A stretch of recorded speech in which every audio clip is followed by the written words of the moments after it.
કોંગ્રેસના પ્રવક્તા એસ.એ. કાદરી મારી સાથે જોડાઈ ગયા છે. કાદરીજી, ઘણું સ્વાગત છે. કઈ રીતના તમે તમારી ઓફકોર્સ પાર્ટીની એક હમણાં પ્રેસ કોન્ફરન્સ સાંભળી. ઓફકોર્સ જેમ રાહુલ ગાંધી કહી રહ્યા હતા કે આગળ જતાં કાલે તમારી અલાયન્સ સાથે મીટિંગ છે ને પછી તમે ડિસાઇડ કરશો કે આગળ તમે ઓપોઝિશનમાં બેસશો કે તમે એક સરકાર બનાવવાની કોશિશ કરશો. કઈ રીતના તમે જોઈ રહ્યા છો જે નંબર્સ આવી રહ્યા છે, જે રીતના તમારા આ વખતે 100+ તમે સીટ્સ જીતી શક્યા છો, કયા ફેક્ટર્સને તમે એટ્રીબ્યુટ કરશો? શા માટે તમે આટલી મજબૂતી લાવી શકાયા? કયા એવા તમે પોઈન્ટ્સ પર કામ કર્યું જે આપણે લાસ્ટ 2 ઇલેક્શનથી જોઈ રહ્યા હતા કે એમાં તમને એક બ્રેક થ્રુ નહોતું મળતું ને આ વખતે મળ્યું છે? કઈ રીતના તમારી સ્ટ્રેટેજી રહી? 2014 અને 2019 બંને ઇલેક્શનને આપણે નજરબંધે રાખીએ તો 2014માં પરિસ્થિતિ એવી હતી કે નરેન્દ્ર મોદી અચ્છે દિન કી બાત લેકર આએ થે અને એ વખતે જે પરિસ્થિતિનું સર્જન થયું, ભલે હું કોંગ્રેસ પાર્ટીમાંથી છું પણ તેમ છતાંય કહી શકું કે જે મહેનત એ વખતે થઈ એ થોડી ઓછી પણ હતી. અને જે રીતે 2014નું મેન્ડેટ આવ્યું કે 84 પછી પહેલીવાર 2014માં સ્પષ્ટ બહુમતી ભારતીય જનતા પાર્ટીને મળી. 2019 તો આપ બી જાણો છો કે 2019 એને આપણે દેશપ્રેમનો જનાદેશ કહી શકાય, કારણ કે બધા જ વોટ જે માંગવામાં આવ્યા અને પ્રધાનમંત્રી મોદીજી એ વખતે જે વાતો કરી એ ફક્ત દેશપ્રેમ પર હતી અને દેશપ્રેમના હિસાબે એક વાવંટોળ આવ્યું અને 303 સીટો સાથે ભારતીય જનતા પાર્ટી બહુમત મેળવી શકી.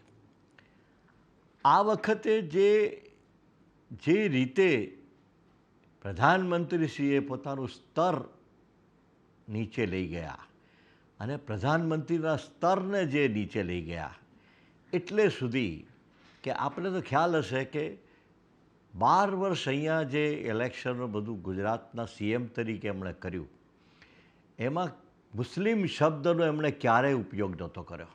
એમના કોઈ પણ લેક્ચરને તમે તપાસજો, એમણે 5 કરોડ ગુજરાતીઓ, 6 કરોડ ગુજરાતીઓ, ગુજરાતી શબ્દ વાપરતા હતા. મુસ્લિમ શબ્દ એમણે 2014ના પ્રચારમાં પહેલીવાર વારાણસીમાં વાપર્યો. પણ આ વખતે 2024માં એમણે ફક્ત ધ્રુવીકરણની વાત કરવાની કોશિશ કરી અને સામે હું એમ સ્પષ્ટ શબ્દોમાં કહી શકું છું કે આ વખતનો મેનિફેસ્ટો કોંગ્રેસનો જે રીતે આવ્યો અને જે પરિસ્થિતિએ જે મુદ્દા આવરવામાં આવ્યા, મારી 74 વર્ષની ઉંમરમાં હું એમ કહી શકું છું કે આવો મેનિફેસ્ટો મેં જોયો નથી. ઇન્સાફ કી વાત, આમાં કે ઇન્સાફ બહુ મહત્ત્વનો છે. આપણે કહું કે જહાંગીર રાજા બાદશાહ બન્યા, જહાંગીર ત્યારે એમણે એક ઘંટ લટકાવ્યો હતો કે કોઈ બી નાગરિકને તકલીફ પડે તે મારા ઘંટને વગાડે, હું એની ફરિયાદને સાંભળીશ. એ ન્યાય, ઇન્સાફવાળી વાત, એ ઇન્સાફની વાત લઈને રાહુલ ગાંધી આવ્યા અને એમણે યુવાને ન્યાય. હવે યુવાને ન્યાય તમે કેવી રીતે આપશો? શું એની નોકરીઓ છીનવી લઈને આપશો? આજે સચિવાલયમાં તમે 15 વર્ષથી જુઓ, છેલ્લા 20 વર્ષથી લગભગ રિક્રુટમેન્ટ જ નથી, બધું કોન્ટ્રાક્ટ પર ચાલી રહ્યું છે. વિદ્યા સહાયકો બધા કોન્ટ્રાક્ટ પર ચાલી રહ્યા છે. પરમેનન્ટ નોકરીઓ ખતમ થઈ છે. હું બેન્કર છું, હું સ્ટેટ બેંકમાં નોકરી કરતો હતો. સ્ટેટ બેંકમાં પણ રિક્રુટમેન્ટ થતું જ નથી. એટલે એ પરિસ્થિતિમાં તમે લોકોને જોબ આપવા જ માગતા નથી. વત્તા તમે 80 કરોડને ગરીબમાંથી ગરીબ બનાવી દીધા છે અને તમે એમને બસ રાશન આપીને એમને જીવતા રાખવા બાજુ. I would like to go on a parameters of RSS. આરએસએસના 5 પેરામીટરમાં જે ગોલવેલકરના ટાઈમથી જે ચાલી રહ્યા છે એમાં એક પહેલું કે મુસ્લિમોને હતાશ કરો, કારણ કે આરએસએસની રચના જ ખિલાફત મુવમેન્ટથી થઈ હતી અને ખિલાફત મુવમેન્ટ 1925માં તુર્કસ્તાનથી આવી હતી, જે ગાંધીજીએ એક્સેપ્ટ કરી હતી અને ગાંધીજીએ એક્સેપ્ટ કરી ખિલાફતની આંદોલનને એનાથી શ્યામાપ્રસાદ મુખર્જી એ બધા નારાજ થયા અને 1925માં દશેરાના દિવસે રાષ્ટ્રીય સેવનસખની રચના થઈ. એટલે એ પરિસ્થિતિમાં એ વખતે 5 મુદ્દા એમના મેઇન એજન્ડામાં હતા. એક તો મુસ્લિમોને તુચ્છ ગણવા, એમને કોઈ રીતે આગળ ના આવવા દેવા, અને શેડ્યુલ કાસ્ટ અને એ બધા માટે બી કમ લાગણી રાખવી. મનુવાદની વાત કરીએ આપણે, જવા દો એને ન કરીએ, પણ તેમ છતાં ધનિકો વધારો અને ગરીબો મોટા કરો. કે ગરીબોને તમે કોઈ જગ્યાએ જુઓ નહીં, ગરીબોની બહુ ચિંતા કરો નહીં. આ જે 5-6 પેરામીટર્સ છે, એ પેરામીટરમાં એક 370ની કલમ પણ આવી, પછીથી ટ્રિપલ તલાક પણ આવ્યું અને યુસીસી પણ. એટલે આ બધા જે કંઈ બી એજન્ડા છે, બધા બેઝિકલી આરએસએસના એજન્ડા, જેની અંદર ધ્રુવીકરણ ફિલોસોફી તરીકે લેવામાં આવ્યું છે. એટલે આ જે ફિલોસોફી જે ઇસ્તેમાલ થઈ અને એની સામે ન્યાયની વાત થઈ, એટલે ઘૃણા અને મોહબ્બતની વચ્ચેની આ લડાઈ થઈ, તિરસ્કાર અને પ્યારની વચ્ચેની લડાઈ થઈ. એમાં પ્યારની લડાઈ કોંગ્રેસ પક્ષે લડી અને એમાં ખાસું આગળ નીકળી શકી. અને પર્ટિક્યુલરલી ઉત્તર પ્રદેશમાં એટલે સુધી મેં બે પ્રોફેસરોને સાંભળ્યા, આરફા ખાનમની એક વાયરની ટોકમાં, એ ત્યાં ગંગા નદીમાં નીકળ્યા હતા. 15-16 પ્રોફેસર બધા બૌદ્ધિક માણસોને લઈને બોટમાં બેસીને ગંગામાં ફરતા હતા, સહેલ કરી રહ્યા હતા, ત્યાં સવાલો કરતા હતા. ત્યારે મને યાદ છે કે એક પ્રોફેસરે કીધું કે આ હમકો પ્રધાનમંત્રી ચાહીએ યા પ્રધાન પુજારી ચાહીએ.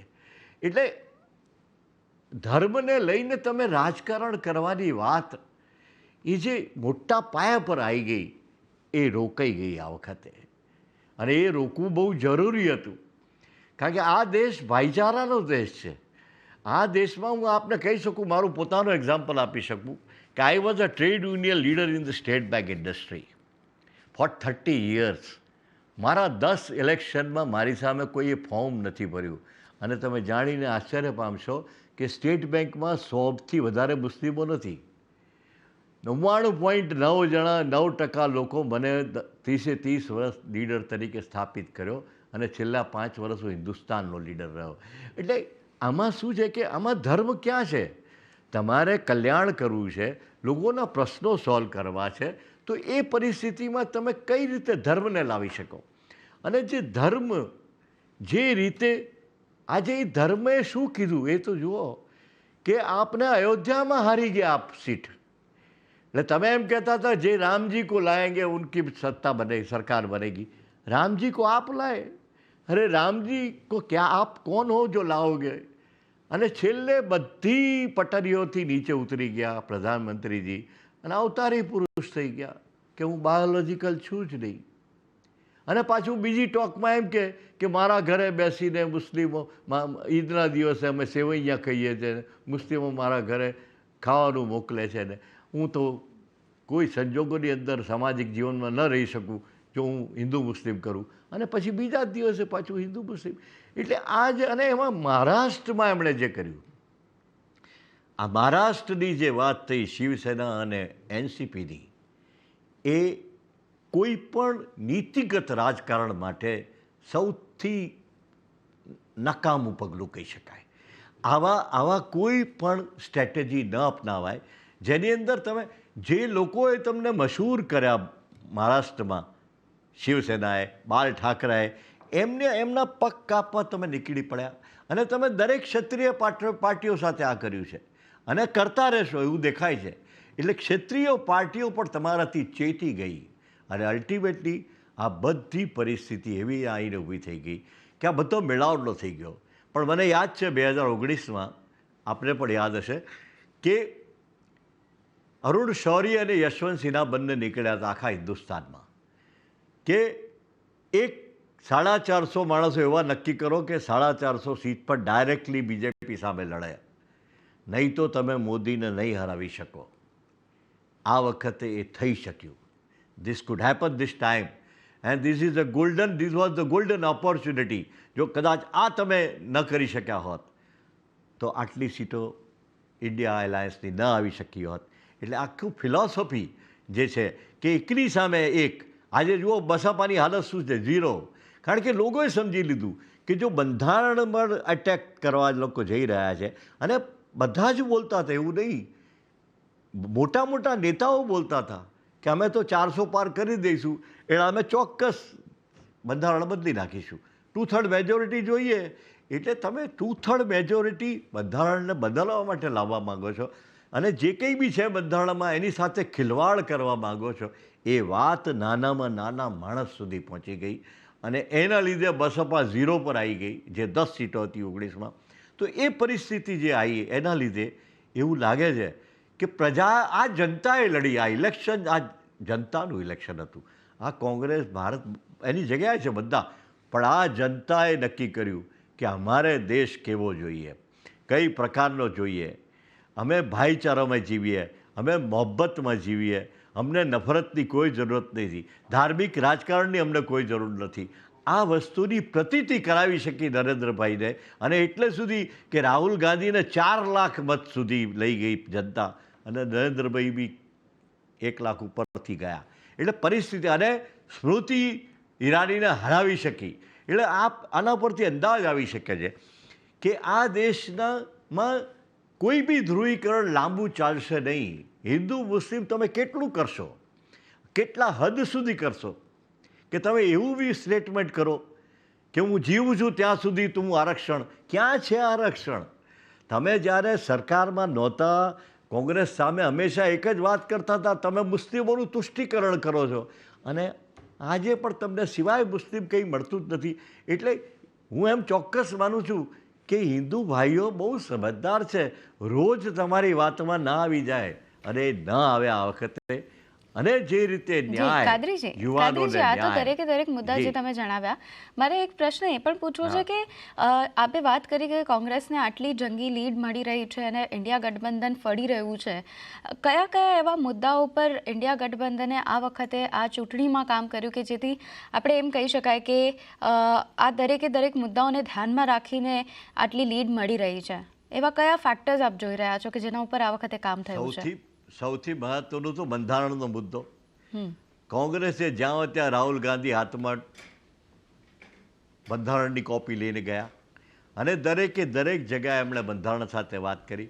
35 લાખ નોકરીઓની વાત કરી, જે જૂનો જદા એમ પ્રોમિસ હતું મોદી સાહેબનું કે 2 કરોડ નોકરીયા દૂંગા 2014માં, અને હજુ સુધી કોઈ નોકરીઓ નીકળી નહીં. એટલે નોકરી ઉપર જે એકદમ જ્યારે યુવાઓને રોજગાર, અને એ બી ગેરંટી સાથે કે રોજગાર આપીશું જ્યારે અમે આવીશું ત્યારે.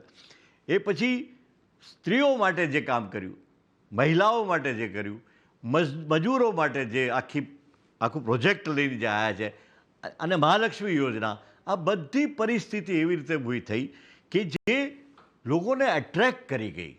અને પર્ટિક્યુલરલી મધ્યમ વર્ગ, લોઅર મિડલ ક્લાસ, પુઅર ક્લાસથી નીચેનો ક્લાસ આનાથી બહુ સજાગ થઈ ગયો, અને એ સજાગ થવાની સાથે જ એણે જે રીતે વોટિંગ કર્યું, એટલે કોંગ્રેસ એના મેનિફેસ્ટોથી 100% આ સક્સેસ એના મેનિફેસ્ટોની બી છે, અને મેનિફેસ્ટોની સાથે સાથે બંધારણને બચાવવાની જે વાત છે એના ઉપર આ દેશના નાગરિકોએ કોંગ્રેસને આ મેન્ડેટ આપ્યો છે.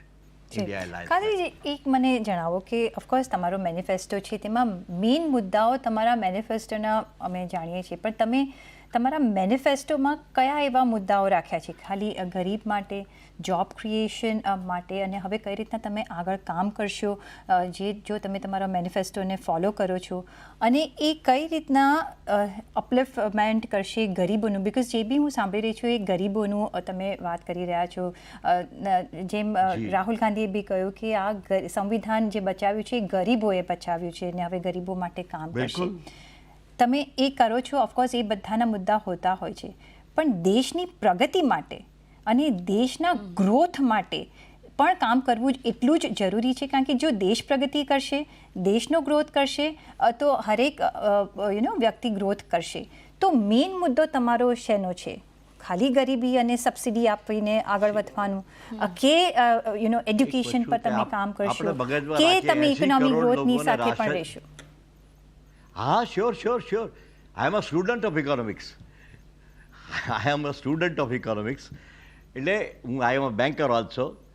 બાય ધ સેમ ટાઈમ આપને હું કહી શકું છું કે 80 કરોડ લોકોને રાશન જઈ રહ્યું છે. એના પરથી આપણે શું નક્કી કરી શકીએ કે 80 કરોડ લોકોને રાશનની તલાશ છે. એનો મતલબ એ ગરીબીમાં છે, એ પાકી બાબત છે. તો એ લોકોની દરકાર કરવાની વાત કરી છે. અને ગ્રોથ આપ MSP ખેડૂતોને આપશો તો ત્યાં બી ગ્રોથ આવશે. ખેડૂતોનો જે તકલીફ થઈ છે એને તમે MSP આજ દિવસ સુધી નથી આપી શક્યા. સ્વામિનાથન કમિટી રિપોર્ટ ઇમ્પ્લિમેન્ટ જ થતો નથી. અને સૌથી મહત્ત્વની બાબત, આપણા બંધારણે ઇક્વાલિટીની વાત કરી છે. આજે તમે જે રીતે અસ્કયામતો 70% માણસો પાછા આ દેશની પહોંચી ગઈ છે. અને મને એક વસ્તુ આપ પણ જણાવો કે કોરોનામાં મારી ને તમારી જે હાલત હતી એ શું અદાણીની હતી? અદાણી ક્યાં પહોંચ્યા કોરોનામાં? એટલે આજે ઇમ્બેલેન્સ અને જે ઇક્વાલિટીથી દૂર જવાની વાત એ આપણું બંધારણ ક્યારેય કબૂલ નથી કરતું. એટલે એ જે ભાગીદારીની વાત અમે લઈને આવ્યા છીએ આમાં મેનિફેસ્ટોમાં, કે એમાં અમે એ બી જોઈશું કે how to have equality as an object of the governance. અને એ ઓબ્જેક્ટ બહુ મહત્ત્વનો રહેશે અને એ ઓબ્જેક્ટની સાથે કામ કરવું પડશે. એટલે ગરીબોની સાથે બેસીને એમના પ્રશ્નોને, અને ખાલી અનાજ રાશન નહીં, આપણે એ બી કોંગ્રેસે કીધું કે 5 કિલો તમે આપો અમે 10 કિલો આપીશું. એ બરાબર છે, but that should not be the motive. That should be the actually એમને આજીવિકા મળતી રહે, એ લોકો ધીરે ધીરે પગભર થાય. જી કાદરીજી, આ બધા મુદ્દાને આપણે ધ્યાનમાં રાખીશું. બીજેપીના પ્રવક્તા મહેશ પુરોહિત પણ આપણી સાથે જોડાઈ ગયા છે. મહેશજી, સ્વાગત છે CNBC બજાર પર એકવાર ફરીથી આપનું. અને આખા દિવસના આંકડા આપણે આવતા જોયા, અપ એન્ડ ડાઉન્સ આવતા જોયા. બીજેપીનો જે 400 પારનો નારો હતો એ નારો તો ખોવાઈ ગયો, પણ મુશ્કેલથી, એટલે આપણે એમ કહીએ કે બહુ મહેનતથી બીજેપી 300નો આંકડો કુદાવી શકી છે. કઈ રીતે હવે આપ આ પરિસ્થિતિને જોઈ રહ્યા છો? કયા ફેક્ટર્સ છે કે જે બીજેપીને ક્યાંક ને ક્યાંક તોડી રહ્યા હતા, અને કયા એવા ફેક્ટર્સ કે જેના ઉપર હવે બીજેપી ફરીથી મનોમંથન કરવા બેસશે? પહેલી વાત તો લોકતંત્રમાં જનતા સર્વોપરી હોય છે. જનતાનો જે બી ચુકાદો છે એ માથા પર છે. એમાં જનતાને કોઈ 0.1% પણ દોષ ન આપી શકે. આ એ જ જનતા છે જેણે અમને 2024માં 303નો આંકડો આપ્યો છે, અને આ એ જ જનતા છે જેણે 2019માં 318-19નો આંકડો આપ્યો છે. બરાબર? એ જનતા તો જે છે તે, અમારી પાસે એક જ રસ્તો છે કે અમારો જે ચૂંટણી પ્રચાર હતો, કે અમારી કામની પદ્ધતિ હતી, કે અમારા ચૂંટણીના જે મુદ્દા હતા એના પર અમે મનોમંથન કરશું અને ફરીથી અમે જનતા પાસે જશું 2029ની અંદર. એના સિવાય અમે કોઈ EVMના બહાના નહીં કાઢશું, અમે કોઈ ટેમ્પર કર્યા છે એના બહાના નહીં કાઢશું. અમે સીધી જનતાનો આદેશને માથા પર સ્વીકારી લઈશું. રહી વાત તો કયા મુદ્દા અસર કરી ગઈ, કારણ કે કેવું છે કે પાણી ડોળાય તો થોડું ઠંડુ પડે તો ધીરે ધીરે એનો કચરો નીચે જાય, એવી રીતે ધીરે ધીરે આ વાતાવરણ ઠંડુ પડતું જ હશે. બરાબર? અને ત્યારે અમને ખ્યાલ આવશે કે કયા મુદ્દાઓ પોઝિટિવ સાઇડ્સ રહ્યા, કયા મુદ્દાઓ નેગેટિવ સાઇડ્સ રહ્યા, અને એના પર અમે વર્કઆઉટ કરશું. અને આગળ પણ ભારતીય જનતા પાર્ટીએ જ્યારે પણ હાર મેળવી છે ત્યારે એ ફરીથી બાઉન્સ બેક, એ બિહારનું ચુનાવ હોય, કર્ણાટકનું ચુનાવ હોય, મધ્યપ્રદેશનું ચુનાવ હોય, કે જ્યારે બી હોય ત્યારે એ હાર થઈ છે તો પાછું બાઉન્સ બેક થઈને ફરીથી એ ત્યાં જીત મેળવી છે.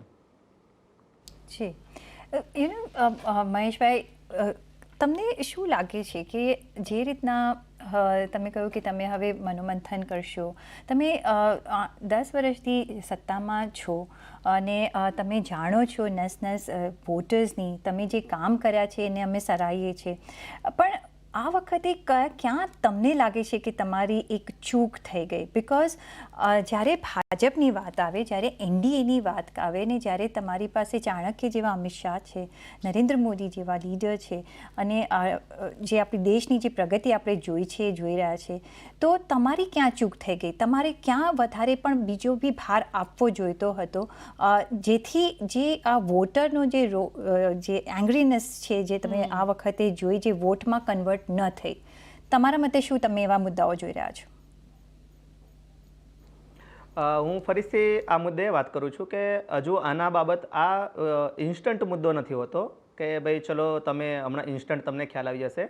એમાં હજુ ઘણું મનોમંથન કરવું પડશે. એમાં ઉમેદવારની પસંદગીથી લઈ જાતિગત સમીકરણથી લઈ કામના પ્રચારથી લઈ ઘણા બધા મુદ્દા આને અફેક્ટ કરતા હોય છે. આ મલ્ટીલેયર ચીજ હોય છે ચુનાવનું પરિણામ.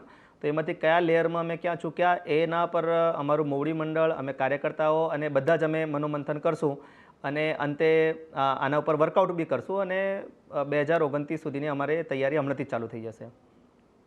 કે જ્યારે મોદીજીએ એક નારો કર્યો હતો કે 400 ને પાર આ વખતે તો અમે આવી જ જઈશું. તમને લાગે છે કાર્યકર્તાઓએ એકદમ ટેક ઇટ ફોર ગ્રાન્ટેડ લઈ લીધું હતું કે આપણે તો જીતવાના જ છે ને, એટલા માટે જે કાર્યકર્તાઓ તરફથી ગ્રાઉન્ડ લેવલ પર પ્રચાર થવો જોઈતો હતો, જે કામ થવું જોઈતું હતું, જે લોકોના પ્રોબ્લેમ્સ જાણવા જોઈતા હતા, જે લોકોના વિચાર જાણવા જોઈતા હતા, એમાં થોડું ઇઝ આઉટ થઈ ગયું, એ એક કારણ હોઈ શકે? નહીં, કાર્યકર્તાઓની ભૂલ ક્યારેય ના હોય. કાર્યકર્તા કોઈના આદેશ પર કામ કરતો હોય છે, એટલે કાર્યકર્તાની ભૂલ કાઢવી તો કોઈ રીતે યોગ્ય નહીં રહેશે. જો કાર્યકર્તા ચૂક્યા હોત તો ગુજરાતમાં 26માંથી 25, મધ્યપ્રદેશમાં ક્લીન સ્વીપ, દિલ્હીમાં ક્લીન સ્વીપ, ઓડિશામાં ફરીથી સરકાર બની, આંધ્રપ્રદેશમાં એનડીએની સરકાર બની, કેરળમાં પહેલી વખત ખાતું ખુલ્યું, તમિલનાડુમાં અમારો વોટ શેર, રાજસ્થાન, ઉત્તર પ્રદેશ, એમાં તમને ભારે ફટકો બી પડ્યો છે. રાજસ્થાન જુઓ, ઉત્તર પ્રદેશ જુઓ, ત્યાં ભારે ફટકો બી પડ્યો છે તમને. યુપીમાં જુઓ, અને ઇવન ગુજરાતની પણ આપણે જો વાત કરી લઈએ, ગુજરાતમાં પણ જુઓ કોંગ્રેસ પાછું આવતું દેખાઈ રહ્યું છે. મહારાષ્ટ્રમાં તો એક જબરદસ્ત ફટકો છે અત્યારના. ગુજરાતની અંદર એક સીટ જે અમારી ગઈ અને એક સીટ પર ટક્કર હતી. આ 2 સીટ સિવાય તમે કોઈ પણ સીટ ઉઠાવી લો, ફૂલ મેજોરિટી અને ગયા વખત કરતા વધુ માર્જિનથી અમે જીત્યા હોય. ચાહે પણ ગુજરાત તો ઓલવેઝ તમારો ગઢ રહ્યો છે. બીજી કોઈ પણ ગુજરાત આપનો ઓલવેઝ ગઢ. આ તો જસ્ટ ખાલી તમે ગુજરાતમાં તમે ગુજરાતમાં કમબેકની વાત કરી એટલે આપણું મહારાષ્ટ્ર છે, રાજસ્થાન છે અને ઉત્તર પ્રદેશ છે. આ 3 મેજર સ્ટેટ છે જ્યાંથી અમારું ડિક્લાઇન આવ્યું. અને એના પર હું એ જ કહું છું કે એના પર સ્ટેટ વાઇઝ બી મનોમંથન થશે, કારણ કે દરેક સ્ટેટના પોતાના અલગ અલગ મુદ્દા હોય છે. બીજી રીતે બી મનોમંથન થશે અને આવનારા સમયમાં એના પર અમે ખુલીને ચર્ચા બી કરશું, ખુલીને અમે અમારા મોવડી મંડળ સાથે બી ચર્ચા કરીશું. મહેશજી, આપણે ઉત્તર પ્રદેશની જો વાત કરીએ અને એમાં પણ જ્યાં સુધી આપણે રામ મંદિરનો મુદ્દો લઈએ કે પછી એના નામ ઉપર જ્યારે વાત ચાલતી હતી અને પ્રચાર પણ ઉત્તર પ્રદેશમાં એટલો જ થયો છે અને યોગી સરકારનું જે મેજિક હતું આપણે એની વાત કરતા હતા પહેલેથી જ કે એમનું મેજિક તો બધા પર ચાલી જવાનું છે અને બીજેપી હંમેશા એમ કહેતું આવ્યું છે કે યુપીના લોકો માટે બીજેપીએ જેટલું કામ કર્યું છે એટલે યુપીના લોકો તો આંખ બંધ કરીને વિશ્વાસ કરે છે બીજેપી ઉપર. એ વિશ્વાસ ક્યાંક તમને અહીંયાથી ડગમગતો દેખાયો અને એટલા માટે યુપીમાં આ વખતે થોડુંક જે કેલ્ક્યુલેશન હતું બીજેપીનું એ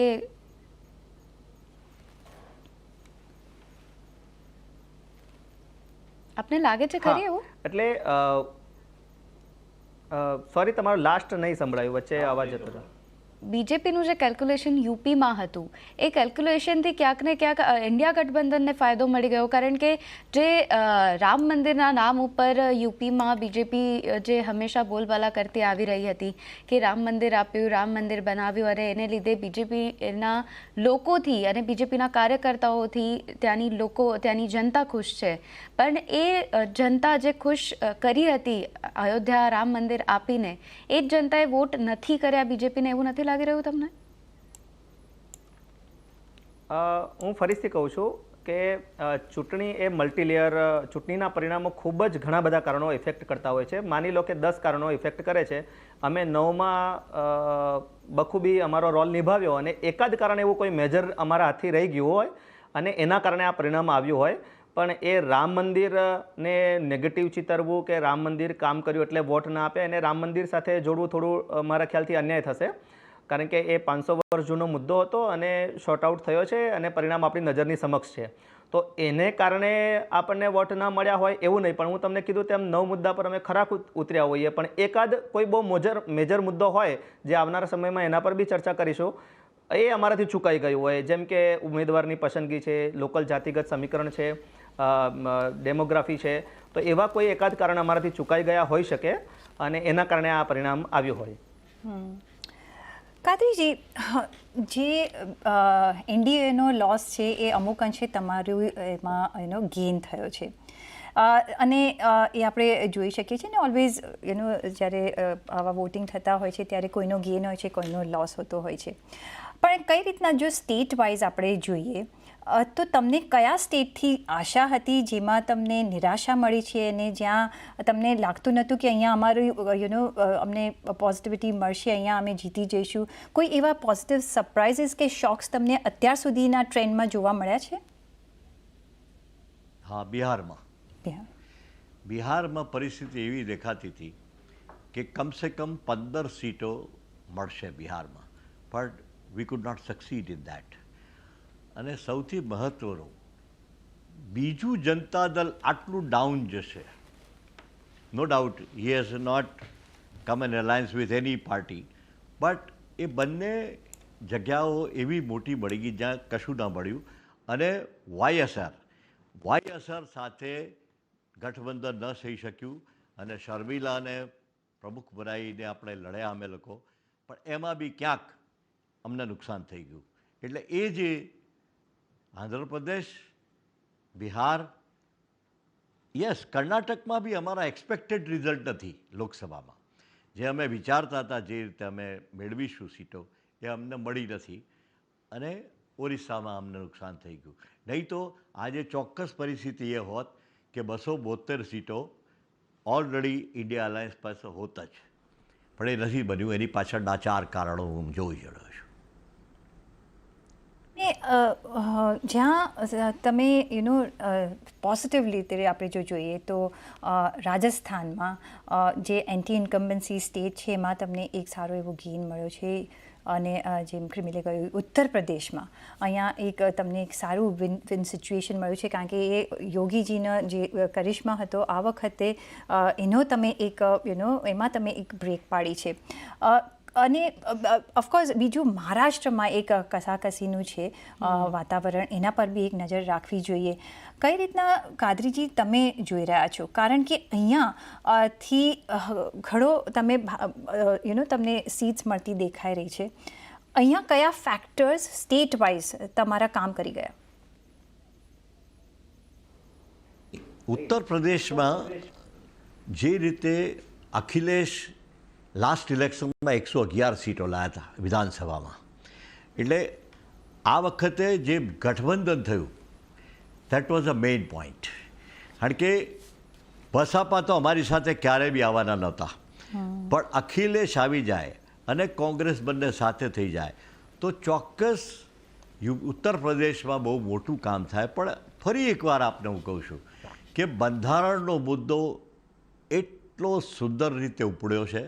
ઇવન કોંગ્રેસ તો મેનિફેસ્ટો જે લોકો નથી ભણેલા એવા લોકો પાસે વંચાવડાવ્યું છે કે ભાઈ આને વાંચો, આ શું છે મેનિફેસ્ટો, આ રોજગારની કેવી રીતની વાત છે, આ 35 લાખ નોકરીઓ કેવી રીતે આવી રહી છે, આ જે બધા મુદ્દા છે.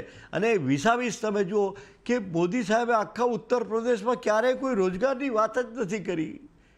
એમણે તો મુસ્લિમ રામ મંદિર પર બુલડોઝર ચાલશે. એટલે મને એ નથી સમજ પડતી કે ત્યાં કોઈ કેડર છે કે નહીં કે જે અમને રોકી શકે આવી વાતો કરતા. એવું કોઈ છે જ નહીં. સર્વસત્તાધીશ જ્યારે માણસ થઈ જાય એટલે એને ઓટોક્રેટિક ડેમોક્રેસી કહેવાય. આ ઓટોક્રેટિક ડેમોક્રેસીએ આ નુકસાન કરી દીધું ભારતીય જનતા પાર્ટીને, મેઇનલી ઇન ઉત્તર પ્રદેશ. અને સૌથી મહત્ત્વનું કે અયોધ્યાની સીટ હારી ગયા જ્યાં રામ મંદિર બનાવ્યું. એટલે એ બહુ જ આશ્ચર્યજનક વિસ્મયકારક રિઝલ્ટ છે આ. મહેશજી, મારે તમને પ્રશ્ન પૂછવો છે પશ્ચિમ બંગાળને લઈને. પશ્ચિમ બંગાળની આપણે જ્યારે વાત કરીએ છીએ, બહુ જ આશા હતી બીજેપીને પશ્ચિમ બંગાળમાંથી, પરંતુ ફરીથી આપણે જોઈએ છે કે પશ્ચિમ બંગાળમાં દીદી એ જ રીતે આવીને બેસી ગયા છે જે રીતે પહેલાં હતા. અને ક્લિયરલી દેખાઈ ગયું છે કે પશ્ચિમ બંગાળની જનતા જે છે એ નથી ઈચ્છતી હતી કે અહીંયા બીજી કોઈ પાર્ટી આવે. પરંતુ જે બીજેપીની આશા હતી, બીજેપીએ જે આશાવાદ વ્યક્ત કર્યો હતો પશ્ચિમ બંગાળને લઈને, અને જ્યાં સુધી વાત કરી પ્રધાનમંત્રી મોદીની પણ, તો મને યાદ છે કે તેઓએ પણ એમ કહ્યું હતું એમના એક ઇન્ટરવ્યૂમાં કે તેમને આશા છે કે આ વખતે પશ્ચિમ બંગાળ તેમને સાથ આપશે. પરંતુ અહીંયાથી રિઝલ્ટ એનાથી વિપરીત દેખાયું. એના ઉપર શું કહેશો? યસ, હા, પશ્ચિમ બંગાળમાં અમને ગઈ ફેરી અમારી 18 સીટ હતી, એટલે આરામથી અમને 25 સીટની અપેક્ષા હતી કે ભાઈ 20 થી 25 સીટ ત્યાં આવે તો કદાચ કોઈ બીજા અધર સ્ટેટમાં લોસ જાય તો એ પશ્ચિમ બંગાળથી કવર થાય, જે 2019માં બી પશ્ચિમ બંગાળે જ કવર કરી આપ્યો હતો યુપીનો લોસ. પણ હવે પહેલી વાત તો ઘણા બધા કારણ હોઈ શકે. એમાંનું એક કારણ ત્યાંની જે મમતા બેનર્જીની જે કેડર દ્વારા જે ગુંડાગર્દી ને એ બધું છે, જેના કારણે પ્રજામાં ડર બી છે, અને એવા ઘણા બધા કિસ્સાઓ છેલ્લા ઘણા સમયમાં બહાર આવ્યા છે. પરંતુ એ જવાબદારી બી હું એમના પર નહીં નાખીશ. એ તો એમની જિમ્મેદારી છે, એમની રાજનીતિ છે, લોકોને ડરાવવા, ધમકાવવા, હત્યાઓ કરવી, અન્ય કાર્યકર્તાઓની, ઇવન કોંગ્રેસના કાર્યકર્તાઓની પણ ત્યાં હત્યા થઈ છે. પણ અમારી જિમ્મેદારી એ છે કે એ ત્યાંના લોકોની સાથે અમે ઊભા રહીએ, એ લોકોના મનમાં જે મમતા બેનર્જી પ્રત્યે કે એમના કાર્યકર્તાઓ પ્રત્યે કે એ લોકો પ્રત્યે જે ડર છે એ દૂર કરાવીએ, એમને વિશ્વાસ અપાવીએ, અને એ વિશ્વાસ અમે આવનારા સમયમાં અપાવશું અને ફરીથી અમે જીતશું એવો હું આશાવાદ વ્યક્ત કરું છું. ઓકે, એટલે એ તો ચલો આવનારા હવે સમયમાં પશ્ચિમ બંગાળની આપણે વાત કરીશું, અને મહારાષ્ટ્રની જો વાત કરી લઈએ, જેવી રીતે પ્રીતિએ પણ કહ્યું કે મહારાષ્ટ્રમાં આ વખતે બહુ જ પરિસ્થિતિ વિપરીત દેખાઈ અને ફટકો બીજેપીને જે રીતે મહારાષ્ટ્રમાં પડ્યો, અને જે રીતે સવારથી પણ અમે ગેસ્ટ લોકો સાથે વાત કરીએ છીએ અને જે રીતે અમે જે અમારા નિષ્ણાંતો છે એની સાથે પણ વાત કરીએ છીએ, તો એક ક્લિયરિટી એ મળે છે અહીંયાથી મહારાષ્ટ્રમાં કે જે પરિસ્થિતિ મહારાષ્ટ્રમાં નિર્માણ થઈ છે તે અગર જો નિર્માણ ના થતે તો કદાચ મહારાષ્ટ્રની જનતા બીજેપીને સપોર્ટ કરતે. આપને એવું લાગે છે ખરું? ઇન્ડિવિજ્યુઅલ બીજેપીનું પરફોર્મન્સ તો ત્યાં નથી. ઓલ ઓવર એનડીએનું પરફોર્મન્સમાં અમને થોડું નુકસાન છે, ઇન્ડિવિજ્યુઅલ બીજેપીના પરફોર્મન્સમાં નુકસાન નથી. રહી વાત ત્યાં થોડા ઘણું કદાચ ઉદ્ધવ ઠાકરેને થોડું ઇમોશન મળી ગયું હોય, અને જો કે એ 2019માં અમારી સાથે લડીને જ જીત્યા હતા અને પછી અલગ થયા, તો એમને જે 3 કે 4 સીટ જે મળી છે એ તો એમબી એમની પાસે હતી અને એમબી એમની પાસે છે એવું હું કહી શકું. થોડા ઘણું એનસીપીનું જે થોડા ઘણું રાઇઝઅપ છે એ થોડું ચિંતાનું અને મનોમંથનનું કારણ હોઈ શકે છે. પણ કાદરીજી, જેમ એનસીપીનો તમારી સાથે અલાયન્સ છે ને એમને શરદ પવારજીએ કહ્યું હતું કે હું 80 યર્સનો થઈ ગયો છું હવે, અને હવે આ મારું મે બી લાસ્ટ ઇલેક્શન એ લડી રહ્યા છે, ને એનો એક ઓફકોર્સ એક સેન્ટિમેન્ટલ એક તમને સપોર્ટ મળ્યો. ઉદ્ધવજીનો જેમ મહેશજીએ કહ્યું કે એમને પણ એના રીતે એક સપોર્ટ મળ્યો. પણ હવે મહારાષ્ટ્રની રાજનીતિમાં આપણે જોયું છે કે કઈ રીતના લાસ્ટ એસેમ્બલી ઇલેક્શનમાં પણ આપણે જોયું હતું કે કઈ રીતના અહીંયા ફેરબદલ થયો હતો, અને ઓક્ટોબરમાં અગેન અહીંયા એસેમ્બલી ઇલેક્શન્સ આવશે. અહીંયા તમને આપણે જોઈ રહ્યા છીએ કે કોંગ્રેસ અલાયન્સ એટલે કે ઇન્ડિયા અલાયન્સને એક સારો એવો અત્યારના પોઝિટિવ ગ્રાઉન્ડ મળી રહ્યો છે. પણ આગળ જતાં તમે કઈ રીતના જોઈ રહ્યા છો અહીંયા સરકાર બનતા? બિકોઝ અહીંયા પણ જે ગઠબંધન છે એમાં આપણે પાછલા દિવસોમાં જોયો છે કે એટલું બધું મનમેળાપ નહોતો થયો, અને કઈ રીતના આગળ સરકાર વધી હતી. આ વખતે શું ચેન્જીસ આવ્યા છે, શું ચેન્જીસ તમે જોઈ રહ્યા છો, અને એક મજબૂત સરકાર બનાવવી હોય તો કઈ રીતના તમારું અલાયન્સ કામ કરશે? મહત્વનું શું છે આની અંદર, મહારાષ્ટ્રની અંદર, કે કોંગ્રેસ એની તમામ આઈડિયોલોજીની સાથે ઉદ્ધવ ઠાકરે સાથે એમબીએ બનાવ્યું, અને એ બનાવવા પાછળનું એક જ કારણ હતું કે ભાઈ જેમ દિલ્હી પોલિટિકલ કેપિટલ છે તો ફિનાન્શિયલ કેપિટલ મુંબઈ છે, અને ફિનાન્શિયલ કેપિટલ આપણા હાથમાં રહે એના માટે પ્રધાનમંત્રીશ્રીએ જે રીતના પ્રયત્નો કર્યા બધા, અને જે રીતે બધું જ અલોકતાંત્રિક કમ્પ્લીટલી જેને કહી શકાય કે તમે એ સ્પીકરે લોકોને કાઢી ન મૂક્યા, સ્પીકરે પોતાની રીતે કોઈ સ્ટેન્ડ ન લીધું, અને ઉદ્ધવ ઠાકરેને રાજીનામું આપવું પડ્યું, અને ત્યાર પછી વિભાજન કરી દેવામાં આવે, અને એકનાથ શિંદે જે right hand of Uddhav Thackeray એમને પોતાની તરફ લઈ ગયા, પછી અજીત પવારને પોતાની તરફ લઈ ગયા. આ બધી પરિસ્થિતિ એ મહારાષ્ટ્રની જનતાએ જોઈ, અને એમાંથી નરેન્દ્ર મોદી સાહેબનું કેરેક્ટર બહાર આવ્યું. અને આ જે political character of Narendra Modi, ભલે પોતાની જાતને એમ કહેતા હોય કે આઈ એમ નોટ બાયોલોજિકલ, પણ બેઝિકલી એમનું પોલિટિકલ કેરેક્ટર આમાં મહારાષ્ટ્રમાં સૌથી વધારે બહાર આવ્યું. અને એમાં હું એમ માનું છું ગુજરાતીઓ બી મહારાષ્ટ્રની સાથે ભળી ગયા અને આખું નુકસાન કર્યું. અને તમે જોજો 2025માં બીજેપી કોઈ જગ્યાએ શોધી નહીં જડે એ રીતને વિધાનસભા જીતશે આ લોકો, એ ચોક્કસ.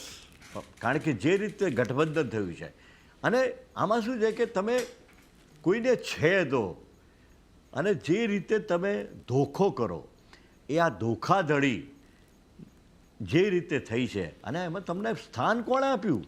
બીજેપી તો 1980માં બની, 1980માં બની અને ત્યાર પછી મહારાષ્ટ્રમાં જે જગ્યા મળી એની પાછળનું કારણ શું?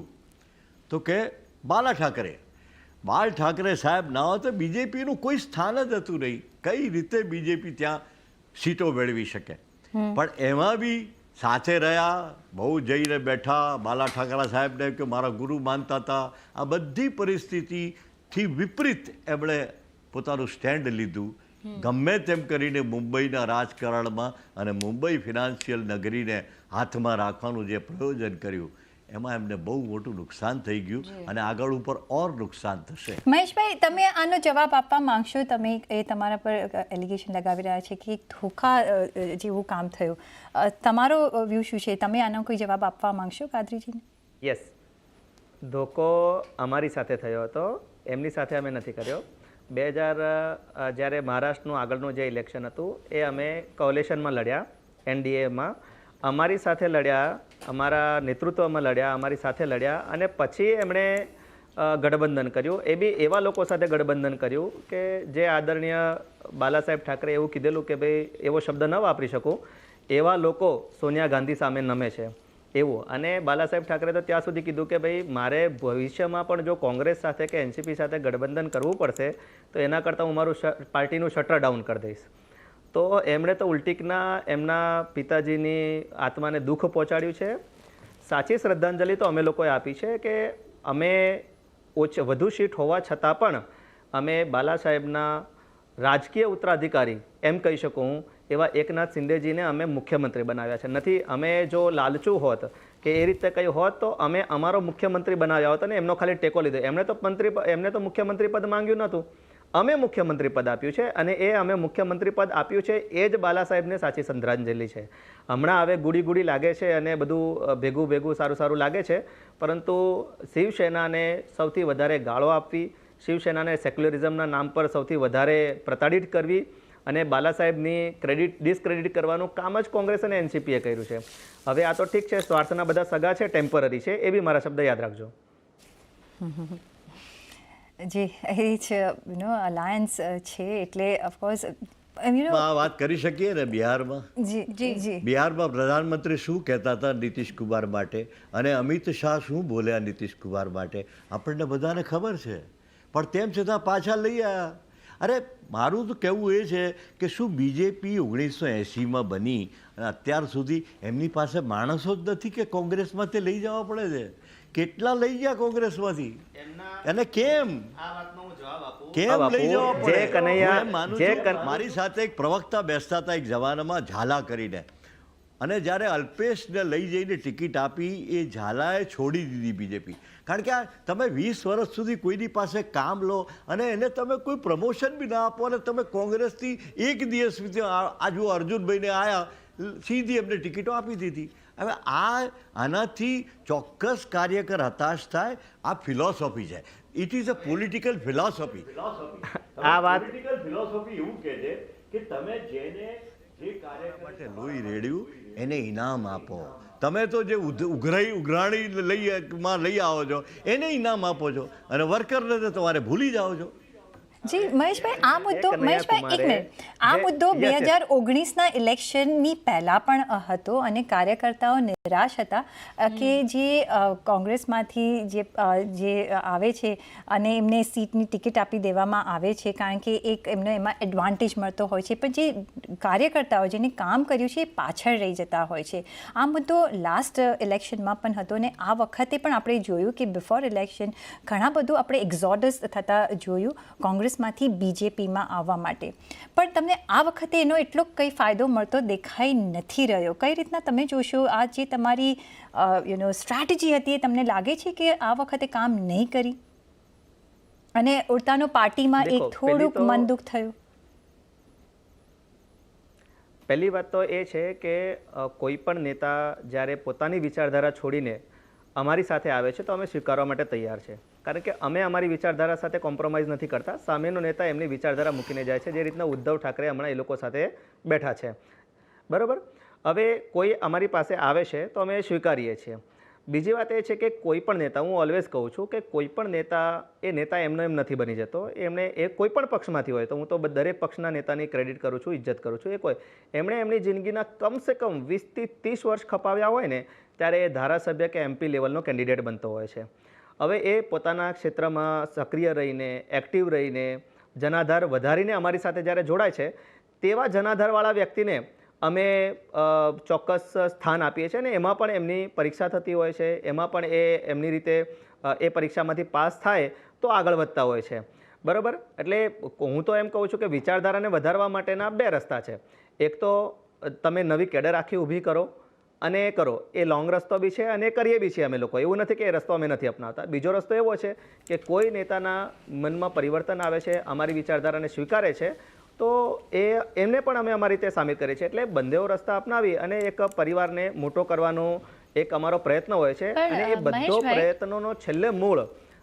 જી મહેશભાઈ, આપે જે કહ્યું કે અગર તમારી વિચારધારા, તમારી પાર્ટીની વિચારધારાને અપનાવી છે અને આવે છે તો તમે પરિવાર મોટું કરવાની વાત કરી રહ્યા છો, પરંતુ જ્યારે આપણે વાત કરીએ કે ઇલેક્શન વખતની ટિકિટ જ્યારે મળી કોંગ્રેસના કાર્યકર્તાઓ કે જે બીજેપીમાં જોડાયા અને ટિકિટ આપવામાં આવી, ત્યારબાદ બીજેપીનો આંતરિક ડખો પણ થોડો ઘણો બહાર આવ્યો હતો. અને ખાસ કરીને જો હું ગુજરાતની વાત કરું તો ગુજરાતમાં મને જ્યાં સુધી યાદ છે ત્યાં સુધી CR પાટીલ પોતે ભાજપના કાર્યકર્તાઓ પાસે ગયા હતા અને રીસામણા મનામણા થયા હતા, કે જે થોડીક હદ સુધી આપણને પણ દેખાયા હતા, મીડિયામાં પણ આવ્યા હતા.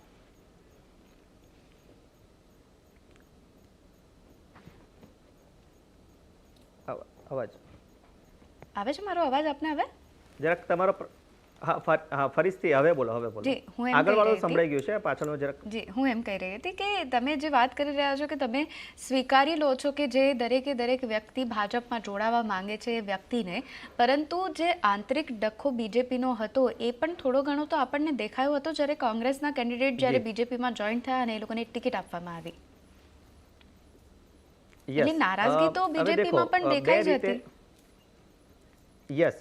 એનો બી હું તમને જવાબ આપું છું.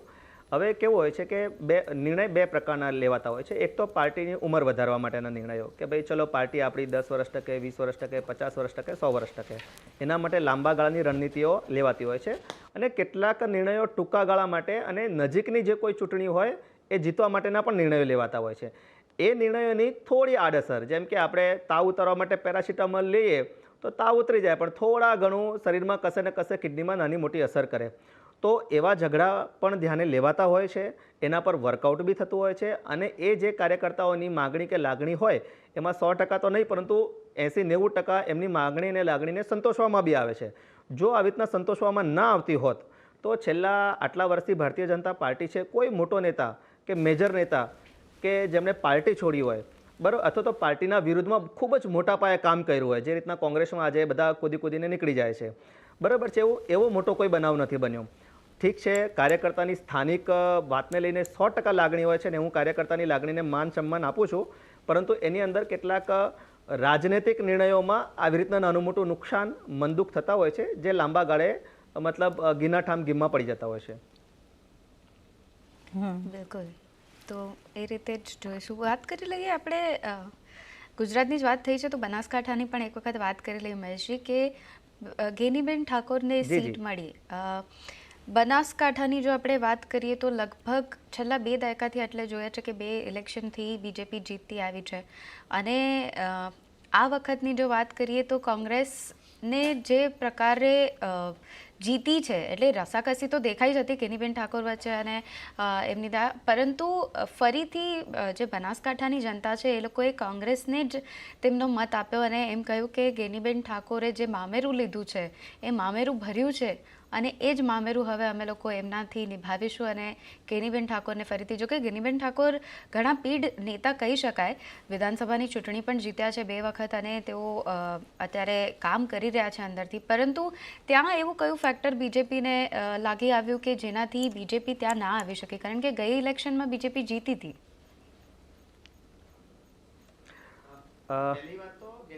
ગેનીબેનને હું જીતની શુભકામનાઓ પાઠવું છું. પહેલી વાત તો આ જીત ગેનીબેનની છે, કોંગ્રેસની નથી. એમની ઇન્ડિવિજ્યુઅલ કેપેસિટીની આ જીત છે. એટલે કોંગ્રેસ આમાં શ્રેય લે છે તો કોંગ્રેસ બીજી 25 પર હારી એનો પણ શ્રેય લે કે ભાઈ અમે કોઈ જગ્યાએ 10 લાખથી હાર્યા, કોઈ જગ્યાએ 5 લાખથી હાર્યા, કોઈ જગ્યાએ 3 લાખથી હાર્યા. એટલે આ કોંગ્રેસનો વિજય નથી. બીજી વાત કે ઇન્ડિવિજ્યુઅલ ગેનીબેન ના કેમ્પેનની વાત કરું તો એક સાચું બોલાવો તો એમનું કેમ્પેન બી થોડું એન્ટી પર્ટિક્યુલર જાતિને ટાર્ગેટ કરવા, પર્ટિક્યુલર જાતિ પ્રત્યે, એટલે એ મને યોગ્ય નહોતું લાગ્યું. બરાબર છે, પરંતુ છતાં બી જનતાને જે ગમ્યું તે આપણે સ્વીકારવું રહ્યું. અને ગેનીબેનને હું શુભકામનાઓ પાઠવું છું. હું પોતે ખુદ બનાસકાંઠાથી છું અને એમને આવનારા સમયમાં એમણે જે વાયદા વચન કર્યા હોય કે જે બી પ્રજાની સુખાકારી માટે જે બી એમણે પ્રોમિસ આપ્યા એ નિભાવે એવી હું આશા વ્યક્ત કરું છું. બિલકુલ. તો આ ચર્ચા તો આપણે આગળ જ વધારતા રહીશું, પરંતુ મહેશજી અને કાદરીજી, આપ બંને અમારી સાથે જોડાયા અને આપે ચર્ચા કરી અમારી સાથે અને આપના વ્યૂઝ આપ્યા. આપના ખૂબ ખૂબ આભાર. અને મહેશજી, આપ જોડાયેલા રહેજો.